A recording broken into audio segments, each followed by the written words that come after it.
Bismillahirrahmanirrahim. Assalamu alaikum. Welcome to Newsroom. I'm your host, Omar Khalid. But today is the 15th of November 2022, and these are the stories that we will be discussing in detail during the course of the show.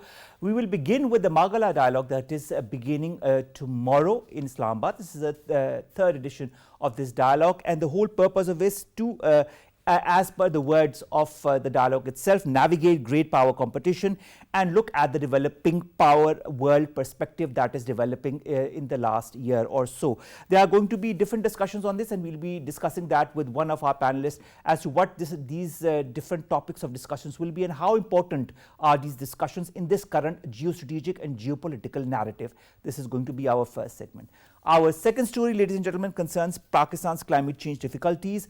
A step in the right direction has finally been taken by the world, but of course, as has been highlighted by our Foreign Minister, Bilawal Bhutto Zardari Sahab, our Prime Minister, as well as Shahri Rahman Sahab, our Minister for Climate Change, Pakistan needs much more climate assistance. Pakistan and 6 other nations that are facing climate risks will be the first recipients of the Global Shield funding. This has been announced at the COP27 summit. Also, Minister for Climate Change, Shahri Rahman, says that Pakistan is going to need $348 billion for climate adaptation till the year 2030. This is going to be our second story. Our third segment today, ladies and gentlemen, concerns Pakistan's efforts against financial terrorism as well as compliance with the FATF conditions. We all know, and we are all very happy and relieved that finally Pakistan is out of the grey list. Nevertheless, also Foreign Minister Bilawal Bhutto Zardari has said the United Kingdom has officially removed Pakistan from its list of high-risk third countries. And of course, this complies with Pakistan coming out of the grey list. So we'll be looking forward to much more announcements in the positive vein for Pakistan in the coming weeks, as well as far as this and other decisions are concerned. This is going to be our last story. Let's begin with our first segment, and that concerns the Margalla Dialogue 2022 that is happening in Islamabad starting from tomorrow. This is the third edition of this important dialogue. The first was in 2019, the second was in 2021 because of COVID, and now of course is the third edition of the Margalla Dialogue. The whole concept this year, the proposed theme is navigating great power competition, a developing world perspective, which of course relates to the current geostrategic and geopolitical developments that are happening across the world. We've been joined by Javairyah Kulthum Aatif, who's a policy advocate specialist. Javairyah, thank you very much to have joined us. Thank you so much for having me. Javairyah, when you look at the theme that is navigating great power competition, a developing world perspective, you are looking from Pakistan's point of view, aren't you? Certainly. Well, last year when we decided to do Margalla Dialogue, our theme then was breaking past, entering future, at a point when we wanted to look beyond the geopolitical lens. But as we enter 2022, we're back again with a different dynamic that is bringing back geopolitical conditions that we so wanted to leave. But seeing how the developing world is being impacted by war in Europe, it felt almost urgent to have a theme that would benefit and project the idea of what is the narrative that the developing world wants to push. Now, Javairyah, you know, there is a whole new development on the geostrategic front, on the geopolitical front, whether it be due to the war between Ukraine and Russia, whether it be because of the tensions between the East and the West. What do you feel is the most holistic roadmap to project the narrative of the developing world, including that of our own country, Pakistan, amid this escalating power competition? So the important point to note is that the developments that are taking place in Europe or with the Western-centric part of the world don't necessarily impact the developing world the same way.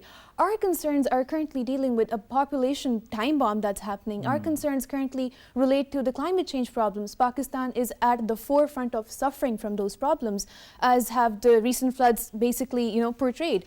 So when it comes to this particular theme and the dialogue that we're seeing, the idea is to project what is it that the developing world needs from the global north, because the expectations of the global north, be it when it comes to making our decisions on the UNSC panel, on the UNGA voting session, they don't exactly are matching. So the idea is to basically pitch what is it the middle ground between these two poles. And most certainly areas like climate change is where we all need to work on. Pakistan recently went up to showcase its case at the COP27, and the idea is to bring climate justice and not just climate aid.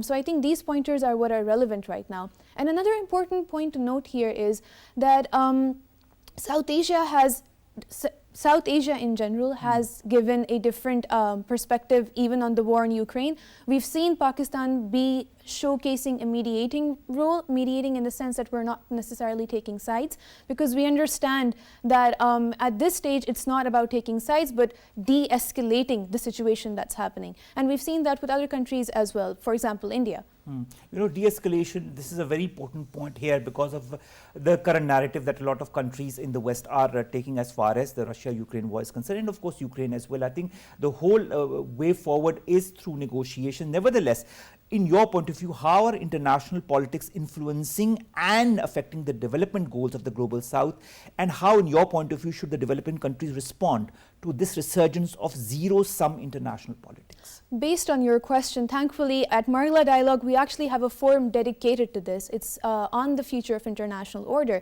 and that's precisely why we're hosting it, bringing together perspectives not only from Europe, America, from China, Russia, etc., and of course Pakistan and the developing world, to actually come together and understand that is it necessary to push through a zero-sum policy on these ends.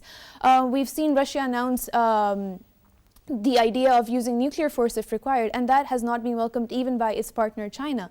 So the idea of putting such a forum is to bring scholars as well as practitioners of diplomacy to come together and have a discourse that is not only connecting Pakistan to the global debate on the matters of future of the international order, but also bringing what is it that the global world is currently thinking, to map out trends and understand where we are headed in terms of de-escalation or not de-escalation. You know, that's a very important question, to be or not to be, de-escalation or no de-escalation. Nevertheless, what is, in your point of view, the likely impact of this global power competition on Pakistan? Pakistan wants good relations with the East, so it does with the West. How, in your point of view, can Pakistan balance this? So the idea is that Pakistan has done this before as well.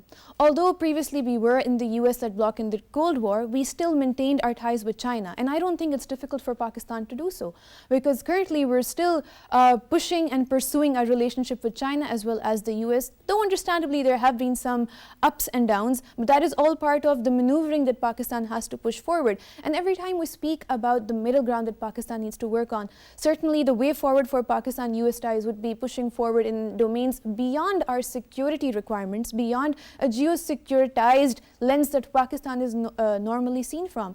We have a growing population, a young population that is currently invested in technology. Technology is the way forward, be it with China, be it with US, and I would assert this point. All right. You know, it's interesting that you point technology. In your point of view, one of the, panels during this discussion, during the Margalla Dialogue, will be on being human in the age of technology. What does it mean to be human in the age of technology? Aren't these two parallels or maybe two different sides of the coin? So if you can allow me, I would actually like to take you to a deeper understanding of where this forum actually came from. If you try to understand world politics today, even today we're using a Eurocentric lens, right? We're constantly studying Clausewitz, what Napoleon said. But we don't understand that that renaissance is no longer relevant to the renaissance that's happening right now, and that is technology. So we have to understand that on a philosophical ground, there are many things that technology is shaping and not the human. So the question is, how do you live in a world that is changing beyond your control? And it's not just the uncertainty of the geopolitical world, it's the idea that the geopolitics has transcended towards technology, or that technology is basically increasing that sort of uncertainty.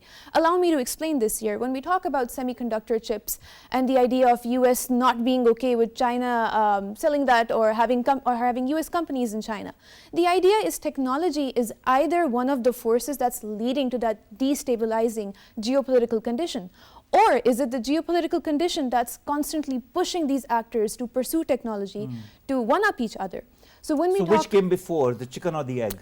Definitely, it's that question. So having this forum on board, being human in the age of technology, we at IPRI felt that it was an important step to take. I must also point out here that we received a lot of felicitations from philosophers of technology, philosophers of morality, for pursuing a discussion that is not necessarily pursued in the developing world. So this is a point to share that no, we're on board.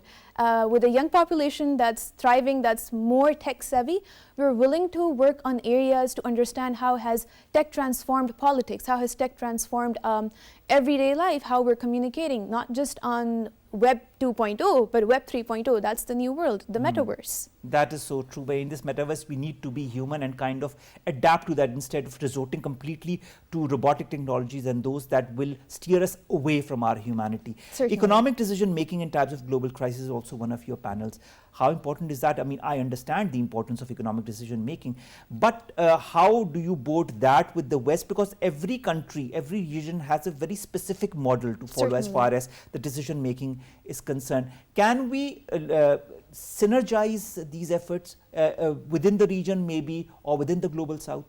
So we at IPRI understood that seeing that there's global uncertainty, not in geopolitics, but also when you look at the economic domain, the importance of having this forum is to first understand what are the different geo-economic uncertainties that we all are currently facing, and from what level can we actually obviously you can't eradicate it, but what's the policy level, what's the decision-making process behind it? The idea is to understand why a certain decision has to be made instead of we need to make this decision now. So the concept is to understand that South Asia has different economic problems than perhaps the Western countries, than Europe. Or Africa. Or Africa, absolutely. So the idea is to basically understand again, to bring forward concepts, to bring forward dialogue, to bring forward practices that are that can be adapted by the South Asian people, by the South Asian countries from the West, and for the West to understand the needs of the South Asian countries at the same time. For example, we have problems with IMF every now and then. And then that connects the dots as to what they're demanding of us and what our needs are. So to understand that sort of gap and then to bridge that gap on a policy level and not just on paper. Bridging gaps also brings me to one of the panels that is very interesting. Pakistan at 100. We are at 75 right now, but you are looking ahead 25 years. Definitely. What do you foresee? What do you expect your panelists to talk about or discuss for Pakistan to evolve itself in the next 25 years? So luckily we managed to have Mr. Javed join us, and that itself does us good for bringing a vision for Pakistan. At a time of such polarization, it is important that we sit down and chart a vision.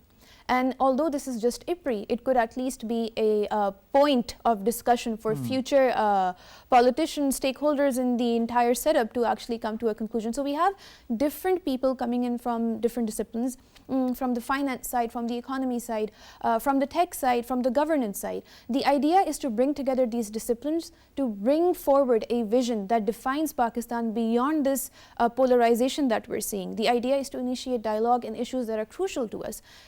What is going to take us first, climate or the politics? So that's what we need to figure out. I think that we have a lot to figure out as far as the future of this whole world or this region, Pakistan, and the whole changing scenario of geopolitics or geostrategy. Necessitates that we have dialogue such as what you are having starting from tomorrow. Certainly. So that we can understand and maybe formulate some kind of strategy for Pakistan to come out of different crises that it is involved in and come out in such a way that it does fall back into it in the coming years or decades. Thank you so very much, Javairyah, Kulthum, Aatif, policy advocate specialist, to have joined us and to have talked to us about this very important Margalla Dialogue that is happening starting from tomorrow. We wish you all the very best, and we hope to hear, learn and evolve ourselves through the different discussions that will be taking place in the next 2 days. Thank you very much, Thank you so Javed. much for having me. Let's come to our second segment, and that concerns, ladies and gentlemen, Pakistan's climate change difficulties. A little ray of hope has come in the form of the Global Shield funding that Pakistan as well as 6 other nations are going to get. Nevertheless, Pakistan needs much, much more than this, as has been enunciated by our Prime Minister, our Foreign Minister, and Shahid Rahman Sahib, our Minister for Climate Change, who says that we need $348 billion for climate adaptation till the year 2030. More in the following report. In monsoon season of this year, the world watched in horror as Pakistan was struck by unprecedented floods that rendered over 33 million people displaced and around 1,700 dead. At Mega Climate Summit COP27, Prime Minister Shehbaz Sharif urged the international community to come together to create a common charter for the survival of planet, as he highlighted the ravages of floods in Pakistan. Prime Minister Shehbaz Sharif robustly campaigned for the world's action to address Pakistan's climate change challenges and underlined that Pakistan Pakistan would need debt relief and would seek compensation for climate damage as it recovers from catastrophic floods that cost the country some $30 billion. It was announced at COP27 summit in Egypt that Pakistan and 6 other nations facing climate risks called Pathfinder countries will be the first recipients of Global Shield funding. Pakistan is grappling with aftermath of flood of biblical proportions. The international community must not leave the country to fend for itself in dealing with this unprecedented disaster, since Pakistan floods are only the tip of climate change iceberg and tomorrow it can be another country. Pakistan's contribution to global greenhouse gas emissions is negligible, but it's facing deadliest consequences of the changes caused by those emissions. Now, to discuss more on this very important topic, we've been joined by Dr. Imran Saqib Khalid. He's the Director, Governance and Policy at WWF Pakistan. Thank you very much, Dr. Saab, to have joined us. It's a pleasure to have you on board. Dr. Saab, when you look at this global shield that Pakistan will be a part of as a result of COP27, there is a certain realization that climate justice is something that needs to be tackled with an emergency. But do you feel this is enough? Yes, thank you so much for having me on the show. What the global shield that we are talking about is part and parcel of what we are asking for when it comes to climate justice, but it's not enough. Let me expand. There are about 200 million euros that have been made available under this global shield program. It's most of it is coming from Germany. Other European nations have joined in. The United States is contributing to about $7 million or so. But given the scope and scale of the climate crisis, given the scope and scale of our own floods this year, we know that the impact was to the tune of over $30 billion. And that's not counting the amount of monies that we'll require in terms of rebuilding and rebuilding better. 200 million is peanuts, unfortunately. So what we really need to do is to build on this and get the global north to take cognizance of our, the impacts that the climate crisis is having on countries like Pakistan and build on this. All right, Dr. Imran, the fact also remains that there is a lot of loss and damage to infrastructure in the wake of climate changes. How, in your point of view, can a country like Pakistan or other developing countries that could be impacted in the future avert, minimize and address this? Yeah, so financing is something that we'll need to, we are asking for the global north to contribute, but we'll have to do some of the initiatives will have to be, home developed. So what do I mean by that? That means that when we are developing our infrastructure, we're building our roads, we're building our bridges, we're building our communities, we need to ensure that they're in line with the hydrological and environmental needs of the area where this construction is happening. We need to allow the natural terrain to take its course. We need to allow rivers to flow. Moreover, we need to bring in nature-based solutions whereby trees, plantations, and vegetations can be developed around the infrastructure because we know that they serve as a buffer. So there is no one-size-fits-all solution here. There's no silver bullet. We'll have to go to the communities. We'll have to go to each region, try and understand their vulnerabilities, the risks. So it's not only from floods as we've seen. We're talking about heat waves. We're talking about a change in migration as more and more people move towards the urban areas.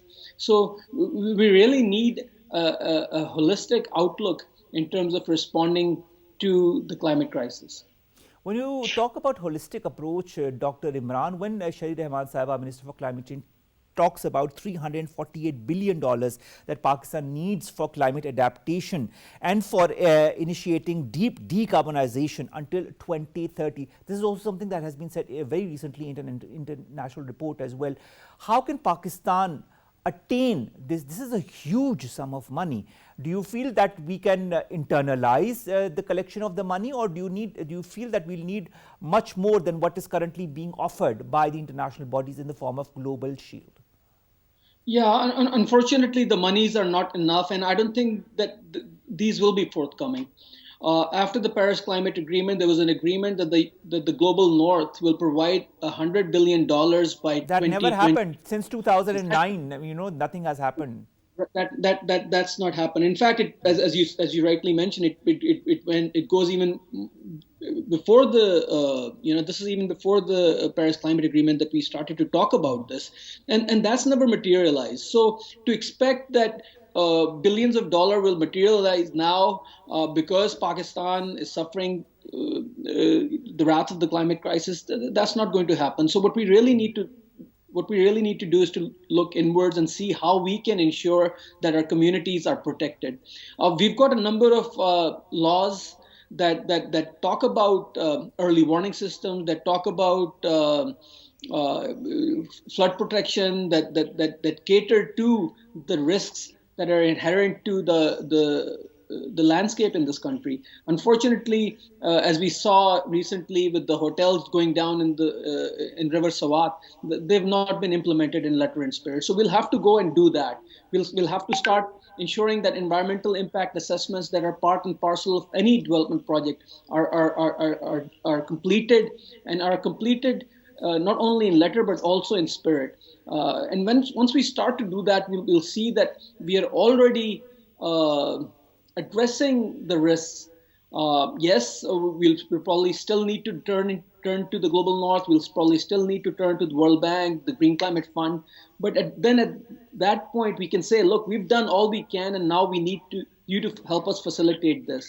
As of now, Dr. Imran, don't you feel this is a responsibility of the global north? The fact remains that most of the countries that are major carbon emitters are from the global north. Isn't that true? That is true. That is true, Usman Saab. What I'm trying to allude to is the fact that, yes, the climate crisis has its genesis in the global north, but we also have to play our part, right? So if we are building our communities, our infrastructure within a riverbed, and it gets flooded and it gets destroyed, then we also have to take part of the blame. Yes, there was a lot of rain, as we saw in Balochistan and Sindh this year. It was unprecedented. We hadn't seen that form of rain in the past few years. Yes, it was a lot more than that. But then, our drainage systems, what about them? Are we ensuring that we are accounting for the natural hydrology? So there are two sides of this. Yes, we need to call on the global north, and then we also need to do our own bit in order to address this. It can't happen. So if the monies are available and we're not addressing these things on our own, it won't work. And if the monies do not materialize, then that's a problem as well. You talked about Pakistan needing to do its own bit. How long do you feel it will take Pakistan now to come out of this current crisis because of the floods? We've got so many people, the 33 million plus people who've been impacted by it. 1/3 was submerged in water, due to which people have lost their crops, people have lost their livestock. How long, in your point of view, as a climate specialist, will it take Pakistan to stand back on its own feet? I think it will.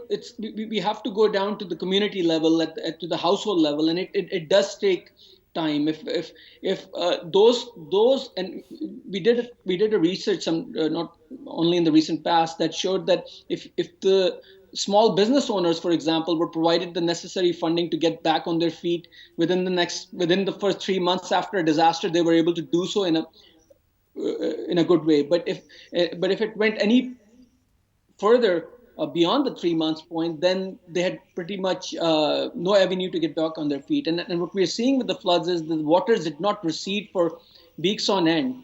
And at this time, what the Pakistani government is doing its bit. The people of Pakistan are contributing to it.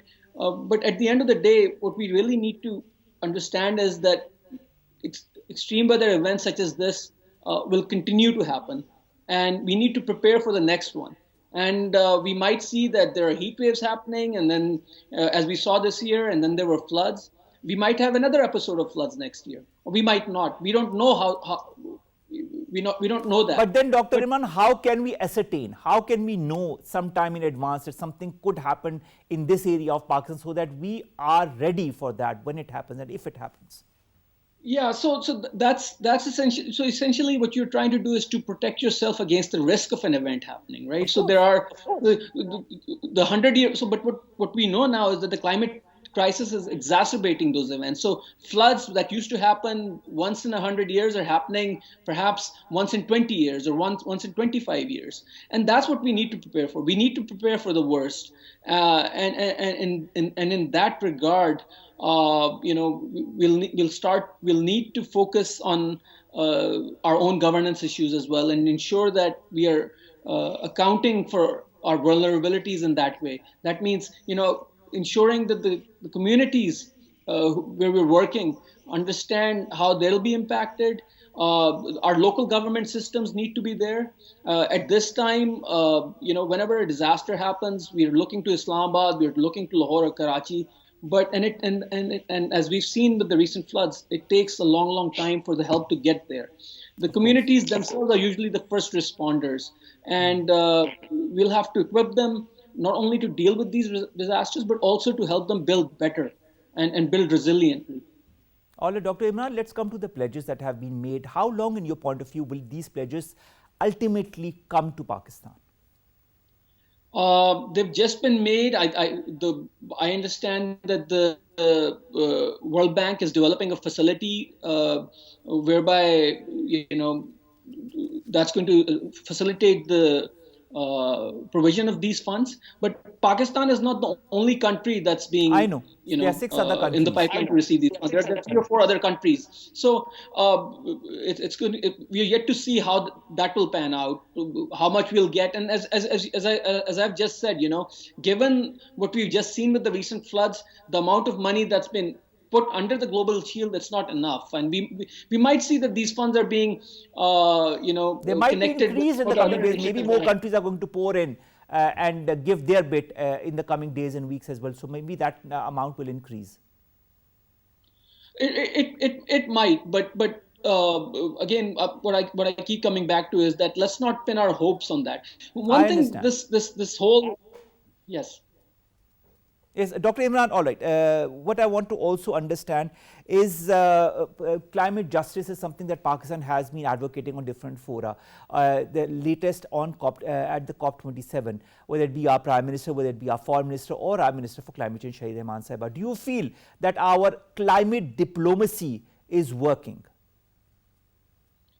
I think, as a vulnerable country, as a developing country, we've done a good job. I think as chair of the group of 77 plus China, Pakistan can take credit for being part of the leadership group that brought loss and damage to the agenda of COP27. We've been talking about loss and damage, but it's never been done, and it was done now this year while Pakistan was heading the group of 77 plus China. So there is that. But let's look at the big picture as well.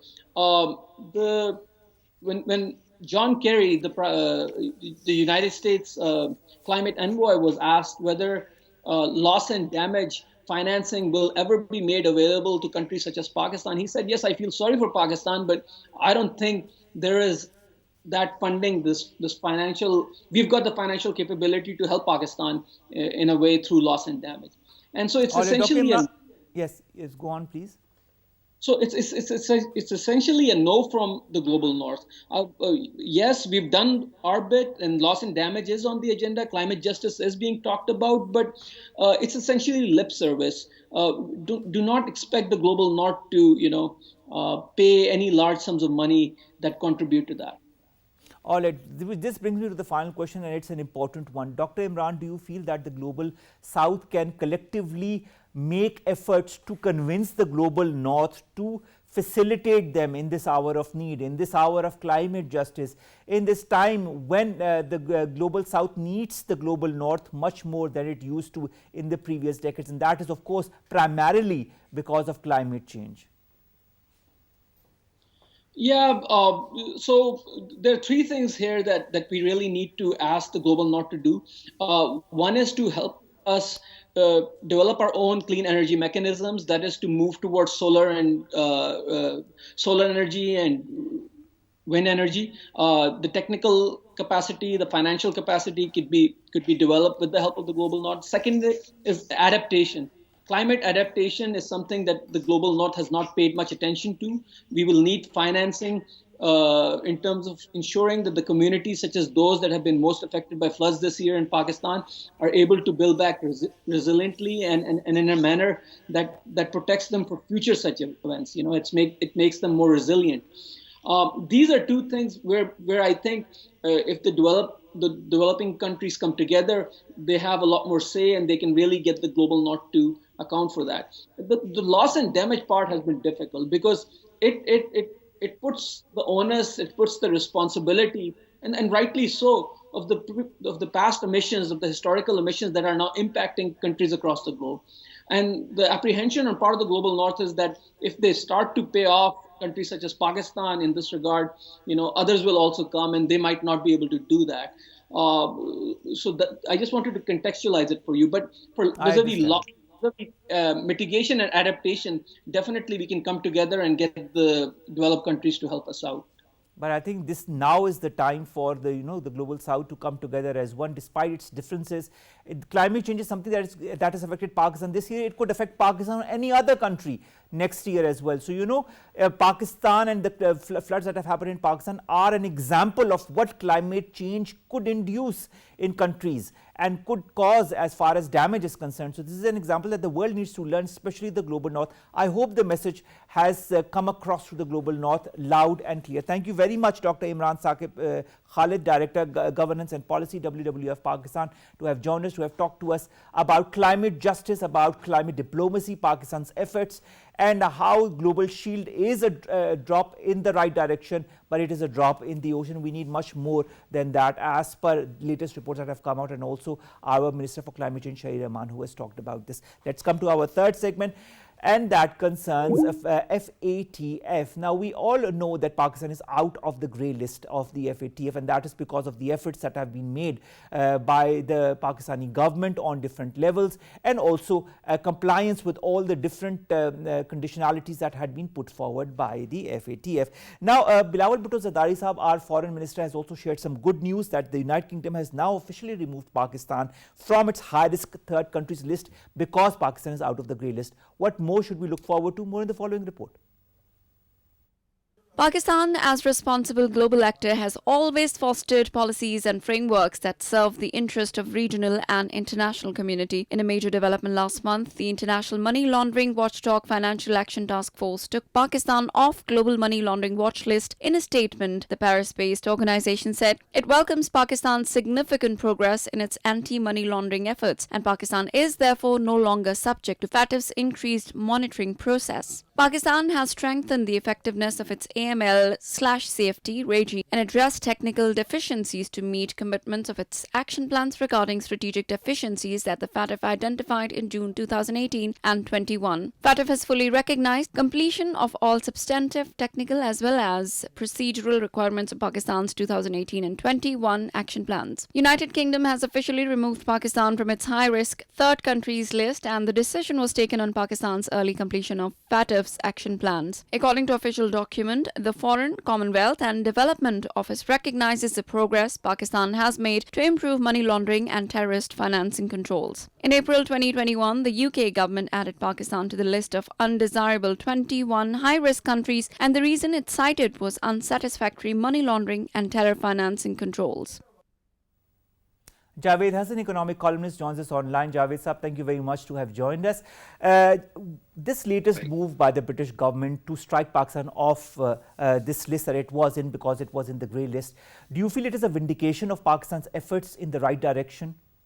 Very much so. This is very positive news. It's an affirmation of what Pakistan has been doing on the anti-money laundering and terror financing areas.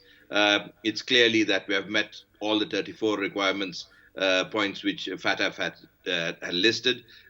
So this is extremely positive news, and it's a recognition of the efforts that have been made. It will also have some positive impact in terms of companies in UK looking at investments in Pakistan. Now, Javed, also, what kind of changes should you look forward to as far as Pakistan's economic outlook is concerned following Pakistan coming out of the grey list? We've seen this decision made by the United Kingdom. Should we foresee more such decisions coming in the future, and maybe more economic friendly policies towards Pakistan from the West? I mean, if more of the countries have similar lists and we are removed from them, they obviously are sending a positive signal. Obviously, Pakistan presently has certain macroeconomic conditions which are still precarious. We need to move out of that before we actually start seeing a lot of investment coming in. That will depend on how well we meet the IMF conditionalities and the IMF program. Hopefully, that is progressing. The 9th review is going to take place sometime soon, hopefully by the end of this month. And once that comes through, and the tranche, which is about $1.05 billion, that comes through, I think that will restore a lot of confidence, especially in the bond markets and also the credit default swaps. So I think we can look forward to some positive news, but we have to be honest, there are still a lot of hurdles to cross. But this move by UK FCDO is a very positive development, and we can pat ourselves on the back. The government can certainly do so. All right, Javed, Hassan, also, Pakistan now, after having successfully implemented these 34 action points to counter money laundering and terror financing to get off the grey list, do you feel all of this, the efforts that Pakistan has made, could serve as a role model for countries who have vulnerable financial systems? Very, very much so. I think there'll be other countries who are still on the grey list who will be consulting Pakistan, and we should offer advice to friendly countries and help them get off the grey list. But I think there's still some things we should be looking to do. There is the Asia Pacific Group, APG, that there's another sort of few points. There's 11 immediate action points that we need to look at. In that, we are still not at a high ranking. So there is still some areas that we need to be looking at in terms of APG. This is a continuous process. We have to remember. This is not something we do one day and it's over and it's fine. We have to continuously keep on working on our AML measures, our enforcement, our law enforcement, the legal processes. So I think we should not rest on our laurels too much, but nevertheless, we should be very pleased with what's happened. Of course, it's an extremely good announcement coming out of the grey list. Nevertheless, in your point of view, Javed sir, how can Pakistan turn this in its favor as far as its economic relationship with countries, whether it be in the East or the West, is concerned? Do you feel Pakistan needs to work more on its economic outlook that other countries have towards it? Or do you feel Pakistan needs to send more emissaries, or the Pakistani embassies or the high commissions abroad need to be more proactive, in your point of view, to highlight Pakistan coming out of the grey list so that we can attract more investment? I could not agree with you more. I have not seen too much publicity of what has been achieved by our emissaries and by the international press. It was just mentioned when it happened a few weeks back, and that was about it.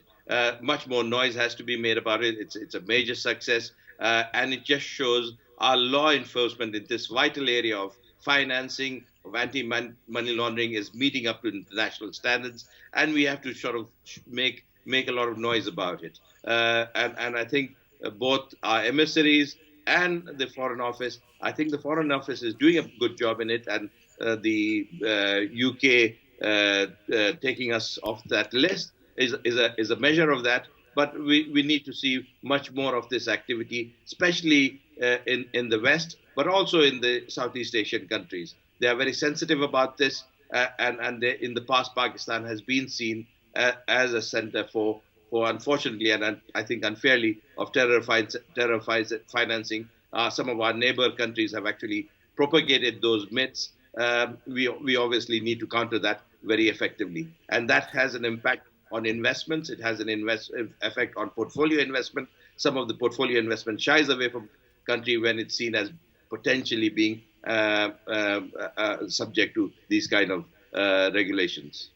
I mean, you talked about how some countries, and of course there are some countries in our neighborhood that are adamant in portraying Pakistan in a very negative light. Even when Pakistan was coming out of the grey list, it tried its level best to retain Pakistan in the grey list. Nevertheless, Pakistan was supposed to come out because it had complied with the 34 conditionalities, and it did. Now, how important do you feel will be the role of the social media and the media, and how should Pakistan use it to its benefit in order to counter all such attacks, cyber attacks and otherwise on Pakistan's economic outlook, and B, also portray Pakistan's in a positive light? You know, the recent announcement by UK, there's been hardly any mention either in the social media or our media. It's quite surprising. We are doing it, Javed Saab. We are highlighting thank you. it. But other than you, literally, there's been virtually no mention, and that's really sad. We don't celebrate the positive things that happen for Pakistan. We need to. I have to say, the people who are mentioning it is across the border, and that too in a very negative light. And they almost seem disappointed that UK has done this. So where I read it was first in Hindustan Times, not in one of the Pakistani papers. So they obviously continue to work against our interests. We need to counter that, and we need our media to be very much aligned with the ministries who are responsible for this, and to have a very coordinated action to show how this is changing perceptions, that Pakistan is a law-abiding international player. It wants to make sure that in terms of financing, it meets up to all the best international practices, and we are actively working. And that message has to go out loud and clearly. How important is economic narrative building for Pakistan in this day and age, when A, we are seeing the floods in our country, B, we need to stand up on our own feet and become an export-oriented country? Well, the narrative building is extremely important, but that has to be obviously backed up by the underlying realities. I think we are trying to make progress on that, but that there is still a lot of work to be done.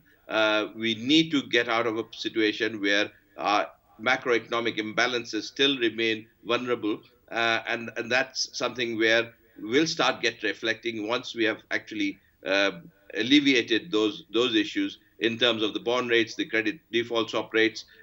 So those are things we can't mask it. We have to be realistic, but we have to be also honest, and we have to say those are issues that we are trying to address and that we are trying to bring about macroeconomic stability. That has to be a priority, and the government should continuously emphasize that.